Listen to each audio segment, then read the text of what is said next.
కర్నూలులో బస్సు ప్రమాదం దృష్ట్యా ఏపీలో రవాణా శాఖ ప్రత్యేక డ్రైవ్ చేపట్టింది. నిబంధనలు పాటించని ప్రైవేట్ ట్రావెల్ బస్సులో విస్తృత తనిఖీలు చేపట్టింది. రవాణా శాఖ కమిషనర్ ఆదేశాలతో రాష్ట్ర వ్యాప్తంగా అన్ని ప్రాంతాల్లో ప్రైవేట్ వాహనాలపై విస్తృత తనిఖీలు చేపట్టారు. నిబంధనలు ఉల్లంఘించిన ట్రావెల్ బస్సులపై 289 కేసులు నమోదు చేశారు.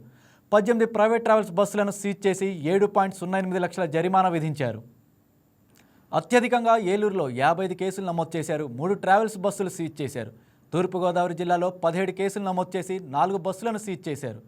కోనసీమ జిల్లాలో 27, చిత్తూరు జిల్లాలో 22 కేసులు, కర్నూలు జిల్లాలో 12, విశాఖలో 7, నంద్యాలలో 4 కేసులు నమోదు చేశారు. సరైన ధ్రువపత్రాలు లేవని 8 బస్సులపై కేసులు పెట్టారు. అలాగే ఎమర్జెన్సీ డోర్ లేని 13 బస్సులపై కేసులు ఫైల్ చేశారు. అగ్నిమాపక పరికరాలు లేవని 103 బస్సులపై, ప్యాసింజర్ లిస్ట్ లేని కారణంగా 34 బస్సులపై, ఇక ఇతర ఉల్లంఘనలపై 127 కేసులు నమోదు చేశారు.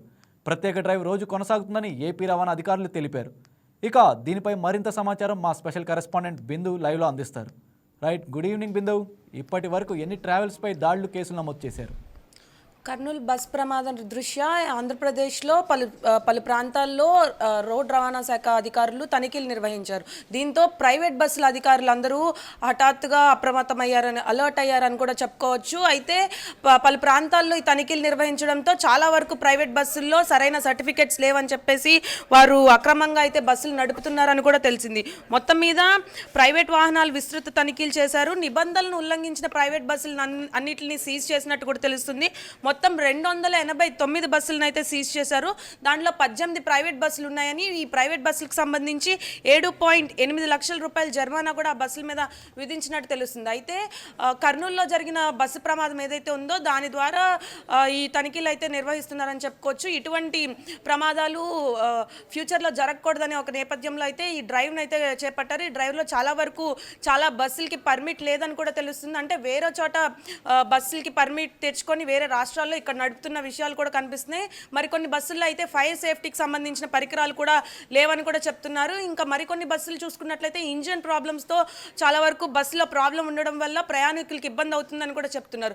అంతేకాకుండా డ్రైవర్లు షిఫ్ట్ల వారీగా బస్సులు నడపడం వల్ల వారు రాత్రంతా మేల్కొని ఉండడం వల్ల తెల్లవారుజామున కూడా చాలా వరకు ఇటువంటి ప్రమాదాలు గతంలో జరిగిన విషయం కూడా కనిపిస్తుంది. ఇంకా చూసుకున్నట్లయితే ఫైర్ సేఫ్టీకి సంబంధించి చాలా వరకు బస్సుల్లో ఆ పరికరాలు లేకపోవడం వల్ల ఫైర్ అలారమ్స్ ప్రజలను అప్రమత్తం చేయకపోవడం వల్ల కూడా ఇటువంటి ప్రమాదాలు చోటు చేసుకుంటున్నాయి. అయితే ఈరోజు రాష్ట్ర వ్యాప్తంగా ఏదైతే డ్రైవ్ని నిర్వహించారో దానికి సంబంధించి అత్యధికంగా ఏలూరులో 55 కేసులు నమోదయ్యాయి. ఈ 55 కేసుల్లో మొత్తం 3 ట్రావెల్స్ బస్సులను అయితే సీజ్ చేశారు. తూర్పుగోదావరి జిల్లాలో 15 కేసులు నమోదవగా దానికి సంబంధించి 4 బస్సులను అయితే సీజ్ చేసినట్టు తెలుస్తుంది. కోనసీమ జిల్లాలో 27 కేసులు నమోదైతే చిత్తూరు జిల్లాలో 22, కర్నూలులో మొత్తం 11 కేసులు నమోదయ్యాయి. దీనికి సంబంధించి 4 కేసులు నమోదవగా ఇక్కడ 5 బస్సులను సీజ్ చేసినట్టు కూడా తెలుస్తుంది. సరైన ధృవపత్రాలు లేని బస్సులు మరియు పర్మిట్ లేకుండా రాష్ట్ర వ్యాప్తంగా నడుపుతున్న బస్సులను కూడా సీజ్ చేసినట్టు తెలుస్తుంది. 8 బస్సులు అత్యవసరం ద్వారం లేదని చెప్పేసి 13 బస్సులపైన అయితే కేసులు నమోదు చేయడం జరిగింది.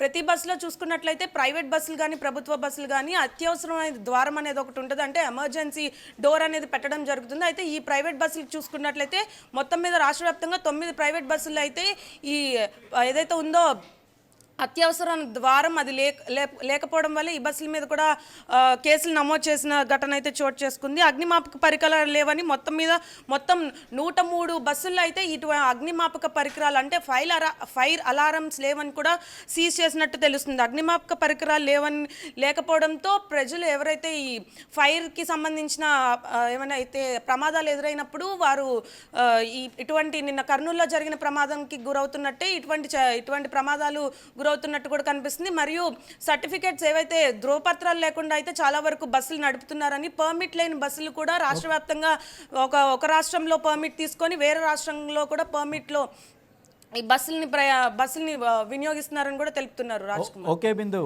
ఇక ఇలాంటి ఘటనలు పునరావృతం కాకుండా ఇంకా బస్సుల యాజమాన్య సంస్థలు కూడా ఎలాంటి జాగ్రత్తలు తీసుకోవాలని అధికారులు ఏం చెబుతున్నారు, ఎలాంటి చర్యలు తీసుకుంటున్నారు? ఇంకా అయితే రానున్న రోజుల్లో ఇటువంటి ఘటనలు చోటు చేసుకోకుండా అన్ని ప్రైవేట్ ట్రావెల్స్ బస్సులకైతే రవాణా శాఖ అధికారులు పూర్తి స్థాయిలో కొన్ని జాగ్రత్తలు చెప్పడం కూడా జరిగింది. ప్రయాణికుల్ని అధికంగా ఎక్కించుకుంటున్నారనే ఒక ప్రజల నుండి కూడా ఒక ఆరోపణ వచ్చింది. అంటే బస్సులో సరిపడా సీట్లు ఉన్నప్పటికీ కూడా చాలా వరకు ఏవైతే ఆదాయం కోసం, డబ్బు కోసం అయితే టికెట్లని వాళ్ళు ఓన్గా అమ్మి కూడా ప్రయాణికుల్ని ఎక్కించుకొని బస్సులు వీటికి కూడా ప్రమాదాలకి గురవుతున్నాయని కూడా చెప్పుకోవచ్చు.